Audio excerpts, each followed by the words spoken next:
Bienvenue, bonjour à tous. Pour commencer, cette rencontre en Côte d'Ivoire entre professionnels de la gestion des risques et assureurs. Ces deux parties ont réfléchi sur les stratégies pour anticiper les risques. C'est une initiative du réseau ivoirien des managers de risques et assurances d'entreprise. Plus de détails dans le journal de 13 h. En images, ce concours dédié aux startups intervenant dans le secteur de l'énergie. 8 entreprises étaient en lice.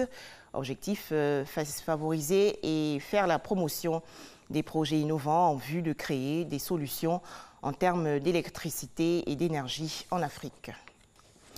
Toujours en Côte d'Ivoire, le ministère de la Solidarité, de la Cohésion sociale et de la lutte contre la pauvreté aux côtés du ministère de la Santé et de l'Hygiène publique. En effet, 20 motos et casques d'une valeur de 23 millions de francs CFA ont été remis récemment au ministre Eugène Akaawele. Ce don s'inscrit dans le cadre d'une coopération entre ces deux départements ministériels. Le point tout de suite avec Franck Quadio. 20 motos et autant de casques et autres accessoires remis au ministère de la Santé et de l'Hygiène publique au bénéfice du programme national scolaire et universitaire PNSU, un don du ministère de la Solidarité, de la Cohésion sociale et de la lutte contre la pauvreté.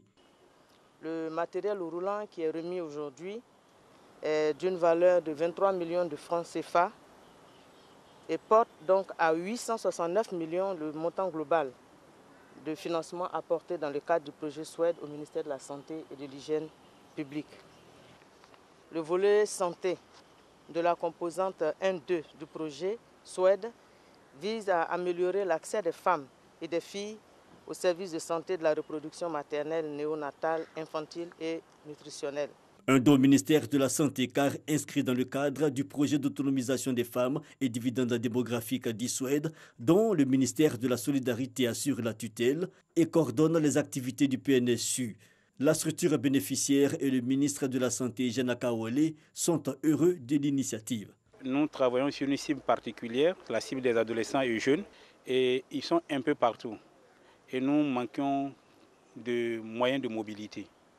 Et ce don fait dans le cadre du projet SWED va permettre à ceux qui animent nos structures de santé au niveau périphérique de se déplacer en communauté. Dans cette démarche, pour le ministère de la Santé, le défi majeur, c'est la lutte contre la mortalité maternelle, néonatale et infantile.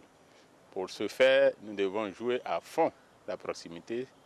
Dans ce sens, notre programme de santé scolaire universitaire, santé adolescents jeunes, a besoin de ces moyens. Un équipement qui va renforcer l'action terrain des agents du projet SWED et du PNSU. La ministre Mariatou Kone annonce aussi de nouvelles acquisitions de montant de 150 millions de francs CFA en cours dans le cadre de la collaboration entre les deux ministères. L'actualité au Bénin, tous les partis politiques du pays ont été conviés par le chef de l'État, Patrice Talon, à une grande assise le jeudi 10 octobre prochain. Le président de la République du Bénin pose ainsi le premier pas du dialogue national tant souhaité par la classe politique et annoncé déjà dans son discours au lendemain de l'installation de la 8e législature en mai dernier. Les troupes américaines déployées dans le nord de la Syrie ont débuté aujourd'hui leur retrait des secteurs proches de la frontière turque, ouvrant la voie à une offensive militaire turque contre les forces kurdes, pourtant des alliés de Washington dans la lutte anti-djihadiste. Aux États-Unis, cet agent des services de renseignement reste anonyme et l'on ignore s'il s'agit d'un homme ou d'une femme. Un deuxième lanceur d'alerte est sorti du silence pour livrer des informations sur l'affaire ukrainienne à l'origine d'une procédure de destitution contre le président américain Donald Trump. À noter que cette situation aggrave encore la crise sans précédent que traverse le chef de l'État américain. Voilà, rendez-vous est pris à 13 h et ce sera le journal.